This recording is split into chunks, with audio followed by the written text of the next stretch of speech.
During today's talk, I'll be in a slightly different role as usual. I'll be acting as what the hip hop crew call a hype man before somebody comes on to do their work in a kind of hip hop environment. Somebody would be out front hyping the whole thing. Well, I'll be hyping Ken Burns' documentary, The American Revolution.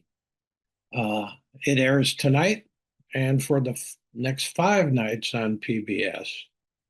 Um, and if you're catching this later on YouTube, I encourage you to download the PBS app, and you can watch the whole documentary as soon as or whenever you can. Again, next Saturday's Dancing with Spirit intensive retreat will give us time to gather and reflect together on this event, really, that's coming our way this week. And, you know, just as a side note to Vivienne watching from the south of France, I doubt if uh, we could have won that revolution without the French help. And there's quite a bit in the documentary about the French and then the Spanish as well. It was a world, a kind of a battle at that time for human world values, actually. Yeah, but the French, Lafayette, Rochambeau, these commanders and their troops, and the Spanish encouragement as well, but mostly the French. Without the French, we wouldn't have done it. And maybe without our revolution, the French wouldn't have done it, got rid of the kings. But anyway, I want to reflect a little bit on the subtitle of the screensaver. What you don't know, you can't love. And what you don't love, you can't save. And I think that's true. We can't love what we don't know, uh, which might be part of the problem with loving the divine. We've been told about it. We've been given ideas about God, et cetera, et cetera. Or you might have an idea about America. But if you really don't to know something, and I really mean tangibly know it, experience it, it's very hard to love it. People my age experienced the Vietnam War, say. Actually, some of them were actually there. Men and women, American men and women were there, and certainly the Vietnamese people experienced it day in day out. So that if you can't experience something, it's very hard to love it. And if you don't love it, in this case, if we don't really know about America, we can't love it. And if we don't love it, we're not going to really make the effort to save it. Um, so that's the subtitle, and I just wanted people on YouTube to be able to see the screensaver. So I'm going to get rid of that now. All right. And wait a minute. Yeah.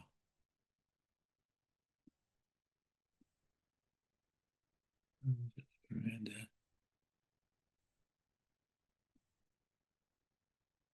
things lined up here. Okay. I want to. I'm going to be just giving you just the essence of what I've learned so far about the upcoming documentary, and then all the way giving you enough, and then in the very end of the performance, we'll actually see the end of the talk. We'll see a clip of Ken and his sidekicks. Uh,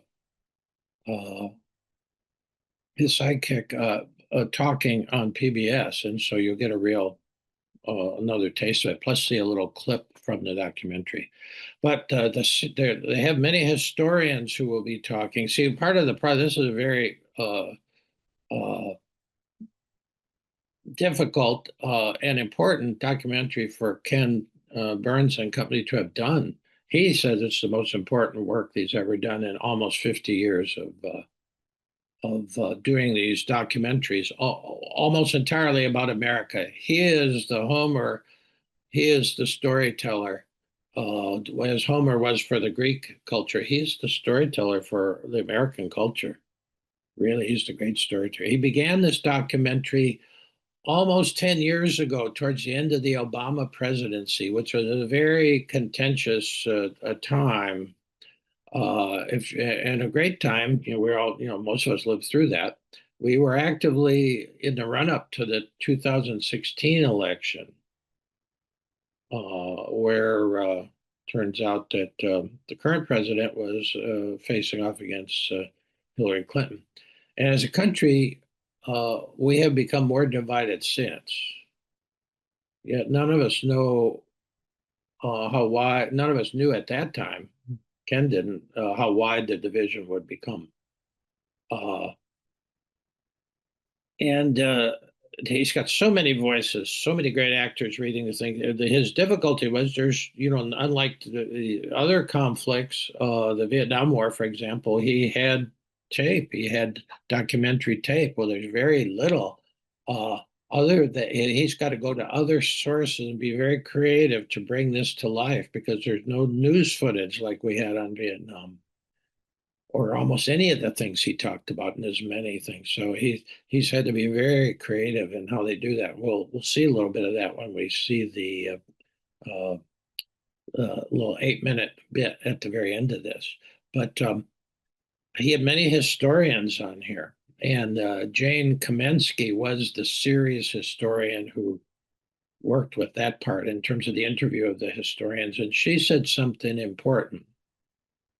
She said, I think to believe in America, rooted in the American Revolution, is to believe in possibility.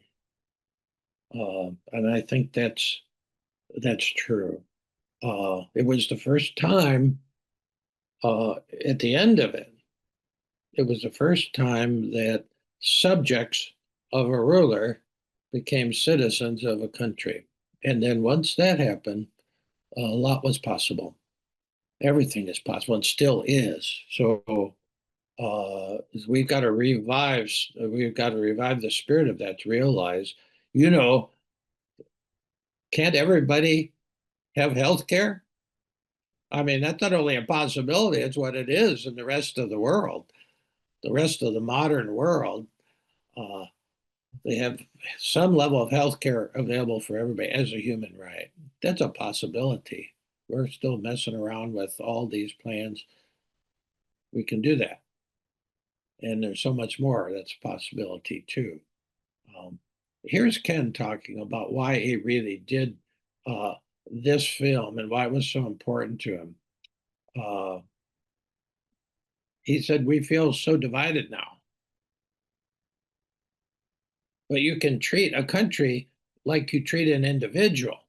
When someone's in crisis, you see a pastor or a therapist, and the first thing they ask you is, who were your parents? Where were you born? What was your childhood like? You get the origin story, and then you begin to rebuild. Understanding where we come from, what the story of us is, helps you put yourself back together again. And he really believes our origin story is the key to how we survive as a country. Um, Now, he also has always thought he's been making these stories, these documentaries for almost 50 years. And I think Ken would agree with this, that arguments don't change people. Even uh, reasoned debate doesn't really change a lot of people's minds. Stories can foster empathy and connect with people on a deeper level, influencing their beliefs by engaging them emotionally rather than by trying to force a change through argument, no matter how reasoned or factual or forceful. Mostly that gets met with a resistance. People believe something and they don't want to change their belief. But when you can connect with people on a deeper emotional, empathetic level, People change. Mark Twain said famously, history doesn't repeat itself, but it rhymes. What does that mean? That's sort of the key to what I'm going to really be doing myself this week. I'm going to watch this entire documentary. It starts tonight and goes every night till Friday night. It concludes. I'm going to watch the whole thing. Pam and Ron's going to come over, hopefully. I really suggest that you watch and listen to this documentary with your heart. This is, after all, heart to heart. We're talking about the power of something deeper than just the mind. The mind's evolved, but when Twain says history doesn't repeat itself, but it rhymes, rhyming is what happens when you watch something about the past with your heart. You pay attention to what resonates with you now, even though we're watching events that are almost 200, all more than 250 years old. If you pay attention with your heart, you're aware of that part of you. And when something resonates in your heart, that's the rhyme that Twain is talking about. And it will be, we have, 30 plus people here. And if you can watch some of it, maybe you can't do all of it. I plan on doing all of it. And I would recommend that.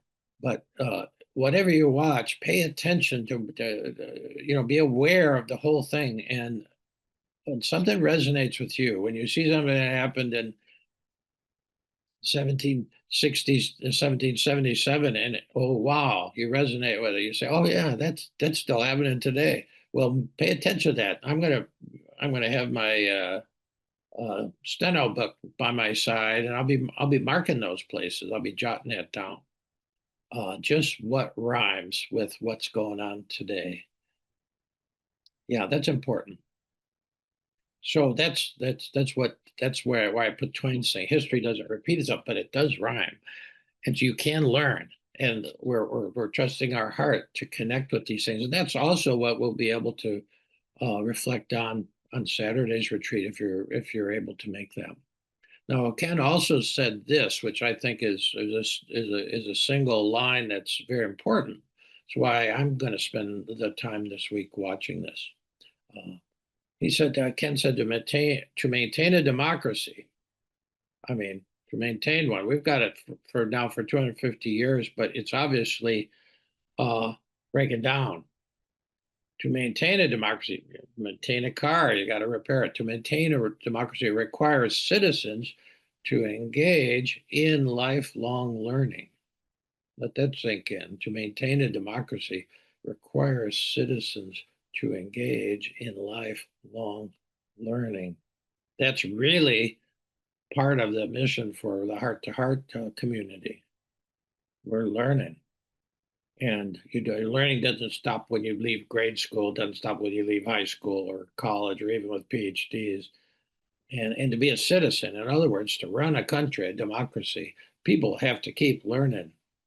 And you see the disinvestment into education. That rhymes. It's a kind of a slant rhyme now because we're disinvestigating and not only education of our kids, but in lifelong learning. And this will be a week where you can go back to school and it's worth it. This documentary is really a master class for anyone who wants to take citizenship seriously.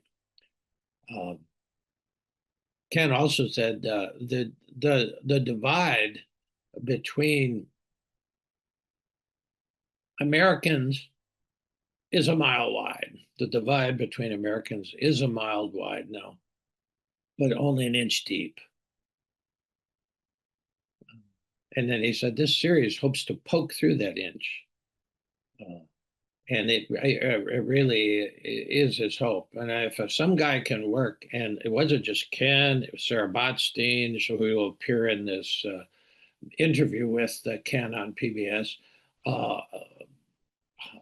literally hundreds of people artists doing, it's incredible what they did. And if he can spend 10 years just trying to give us a week of education, I'm watching it. Okay, I'm watching it. I'm just trying to hype it here for you because so much is happening. And, uh, but this is really worth doing. And again, it's a mile wide, this divide between America. It seems that way. But he's saying it's only an inch deep. It's not that deep. And if you can poke through it, if you can reconnect with the origin story, maybe we can reconnect this country. And that's the hope. Now I'm going to, by the way, if you already support your local PBS statement, your local PBS station like KAT for us in Kentucky, well, then you'll be able to watch this whenever. You'll be able to stream the whole thing. And maybe you can't get the whole thing done this week. I hope you can, but it'll be there for you. And I don't even know if, but you can, if you can get the PBS app on your computer, or you can, at least in America here, you can get the PBS app on your widescreen TV or whatever you're working with. Then you can watch it whenever. It will be streaming. It's a good time if you haven't supported your public broadcasting station. They get no money from the government. They pulled all that away. Why is that?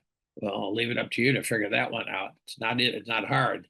They don't want people to know this kind of stuff. So if you even can send $10 a month, $120, that's less than you spend on a meal when you go out nowadays. If you can spend $10 a month, I would really recommend. And then you can stream anything on PBS, and there's amazing stuff there. So anyway, I'm hyping all this. All right, now I'm going to. We're going to watch an 8-minute interview with Ken and Sarah Botstein on PBS, just to give you a real flavor for it, and then we'll go on to the meditation. So if I can actually manage to do this, we'll see.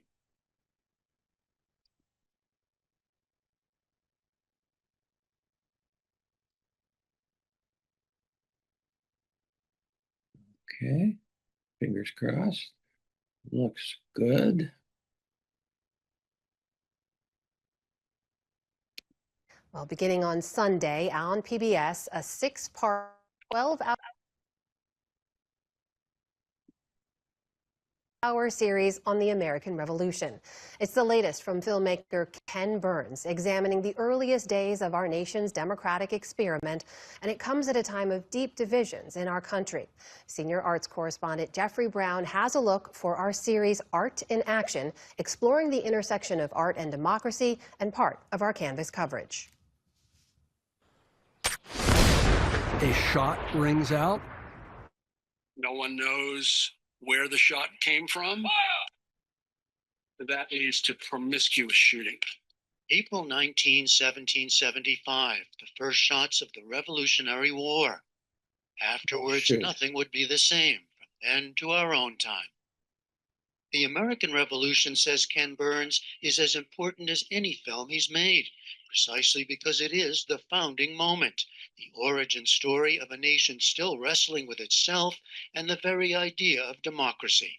We tended to make the revolution kind of sanitized and about men in Philadelphia thinking great thoughts, which is really important. But this is a bloody revolution. It's a bloody civil war in which Americans are killing other Americans because they don't agree with this. And it's also a global war that's superimposed on top of all of it. And I think understanding the origin story and understanding what the intention was of the creation of the United States as it morphed and as it changed as it went along helps us today understand not only where we are, but where we could be going.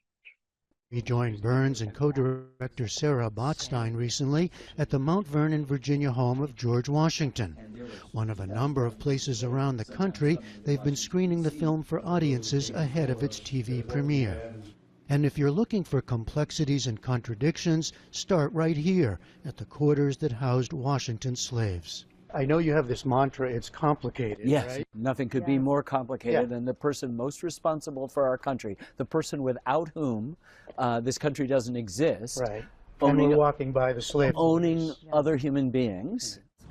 It was a war of ideals. The American Revolution was the first war ever fought, proclaiming the unalienable rights of all people. And land grabs. They end up being kicked around and moved from place to place. This is, of course, the story of Native people relative to the United States. Of highest virtues. The sun never shined on a cause of greater worth. And lowest venality. Robert Morris was a war profiteer and mingled public and private funds with unabashed abandon. And vital, says Botstein, to see this as a civil war. They were brothers. One was in the British and the other in the American service, totally ignorant until that hour that they were engaged in hostile combat against each other's life. We were breaking with ourselves. We were British subjects and British citizens. We do understand, I think, collectively the American Revolution as this great war of ideas and a beacon of freedom, democracy, all the wonderful things we can celebrate about what is so important about the American experiment. But mothers lost their sons, brothers fought against brothers, communities were ripped apart. It was a deadly, terribly scary time. And there was a kind of radicalization and violence and terror. The Ken Burns trademarks are on display. Camera pans and music, historians on major battles and lesser-known social issues. It was the job of women to go in and take care of those bodies. Actors, including Morgan Freeman, voicing the words of both celebrated and everyday figures from the era. Some consider us as much property as a house or a ship. One strong emphasis, the often less explored role of Native Americans before and during the Revolution. The American Revolution was about to plunge the once united Six Nations into a civil war of their own. You can get an A in 8th grade or 11th grade if you say taxes and representation, but it's about Native American land, first and foremost. You have these 13 colonies that are superimposed over Native American land, and they're Native Americans living with Americans, sort of coexisting or assimilated. And then you have to the west many separate nations that are as distinct as France is from Prussia. And we had to find a way to understand what that meant. Something new for the Burns team, the extensive use of reenactments. Not faces, but bodies on the land, in battle, living through the times. Tell me about that, the decision to do that and how you came to think about it. What we did mostly was spend a lot of time with those reenactors without our cameras and with our cameras filming impressionistic things. What does it look like when there's a bayonet charge? What is it like when the soldiers are walking through the snow? You can kind of imagine the land that they walked on, see the fields where they died. And also creatively for us, we sort of turned our editing room upside down and how much live cinematography there is, how we use paintings. We don't just use paintings and material from the time. We commissioned watercolors. It's really a lot of everything and how we as a country thought and considered the revolution for 250 years. There are, of course, a number of jarring moments for a contemporary audience. One hit me was soldiers in a major city. One unbelievable thing that gets a response is when we show in our first episode when General Gage orders a fleet of ships from Halifax, Nova Scotia to come to Boston with, almost 2,000 troops to not protect it, but to police it. And then you hear these voices from the period talking about what a standing army, this is a big, big deal. And audiences erupt because, of course, right now it resonates. The Declaration of Independence. Democracy itself, Burns says, was not an object of the revolution, it was a consequence. And the film comes out as Americans are again, or still, divided over its meaning, and many fear for its future. Burns insists his long-standing approach to looking at history, as he puts it, calling balls and strikes like a baseball umpire, still holds. If you superimpose some philosophy of historiography or some political bias that's attuned to today's moment, you've made something that has a half-life of a couple seconds. But if you're attendant to the narrative story, you have something that has resonance and you're talking to everybody. Doesn't it change either your responsibility now or the way you think about it or what you want us to see? No, because it's all built in a story that's based on facts. And I think it will resonate with Americans of all stripes because it's telling our origin story. You have President Trump and allies were saying that there's been too much emphasis on the negative as opposed to the triumphs and the positives of this country. Where does this film fit in, or where do you fit in now to this thinking about how we tell history? You can't water it down. It is really complicated, and you have to tell that complication. Everyone is drawn to the stories that are real and complicated, and any idea of boiling it down to simplistic slogans is not American. We've talked to so many Americans who are really hungry and interested for good history, good stories, and there is a lot to be proud of and a lot to learn from our bruises and scars and things we've not done well. I have 2 children. I want them to learn history so that they can make their future brighter and better and learn the lessons from the past, whether those lessons are inspirational, instructive, depressing, dark, or light. The American Revolution begins airing this Sunday and runs 6 consecutive nights. For the PBS NewsHour, I'm Jeffrey Brown at Mount Vernon, Virginia.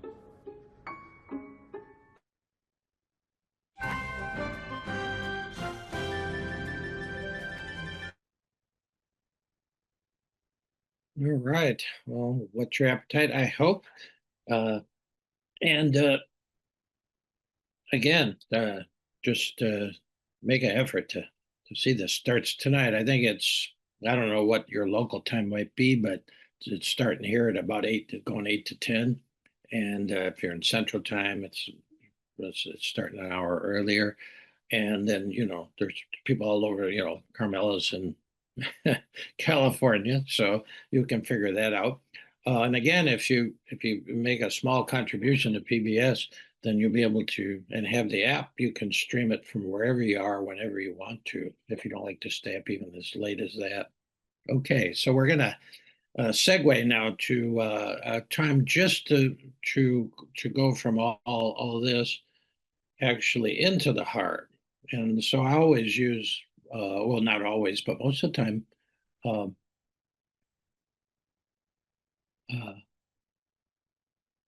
use this image. This is an image for me. It was a beautiful image from a sister, Mary Sutherland, in west side of Chicago, which is in a way under attack by its own government right now, even as far out as she was. But this is an image of me of dropping into the heart. Again, there's something, and that's why this meditation, a time for silent, just to go into the silence as a kind of refuge or a sanctuary from all the noise, from all the stuff you have to do, and a lot of stuff you don't have to do but keeps knocking on your door, but mostly as a refuge. I hope you think of a meditation practice of just going into the silence as a kind of refuge. You take refuge vows in Buddhism. Buddhism actually was the first thing to pull away and invent a monastery where you pulled out of the culture and all the noise accordingly. And then it could be a refuge, a place of safety to just be and to just listen with the ear of the heart to what's going on. It's also a kind of sanctuary. I know all churches and temples and mosques are considered sanctuaries. The word sanctuary means to encounter the sacred. And so when we drop into the heart, in the silence, beyond that, there are many ways to do that. But that's the essence of all kinds of, at least this type of meditation, when you're taking sanctuary and you're getting a bit of peace and quiet. Okay, and in this group, this is the heart of our, we have something inspirational, and then at the end we can converse about it. But in the center it's this time in the silence, but together. And believe me, it helps me to be here with 30 some of you doing this.